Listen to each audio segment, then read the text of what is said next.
بسم اللہ الرحمن الرحیم۔ حضرت عبداللہ بن عمر رضی اللہ عنہما سے روایت ہے کہ رسول اللہ صلی اللہ علیہ وسلم نے ارشاد فرمایا، کیا میں تمہیں وہ وصیت نہ بتاؤں جو حضرت نوح علیہ السلام نے اپنے بیٹے کو کی تھی؟ صحابہ رضی اللہ عنہم نے عرض کیا، ضرور بتائیے۔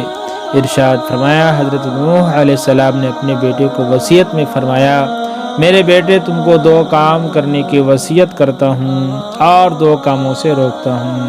ایک تو میں تمہیں لا الہ الا اللہ کے کہنے کو حکم کرتا ہوں، کیونکہ اگر یہ کلمہ ایک پلڑے میں رکھ دیا جائے اور تمام آسمان و زمین کو دوسرے پلڑے میں رکھ دیا جائے تو کلمے والا پلڑا جھک جائے گا، اور اگر تمام آسمان و زمین کا ایک گھیرا ہو جائے تو بھی یہ کلمہ اس گھیرے کو توڑ کر اللہ تعالیٰ تک پہنچ کر رہے گا۔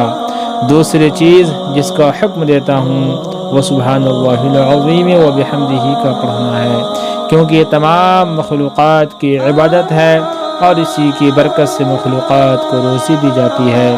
اور میں تم کو 2 باتوں سے روکتا ہوں، شرک سے اور تکبر سے، کیونکہ یہ دونوں برائیاں بندہ کو اللہ تعالیٰ سے دور کر دیتی ہے۔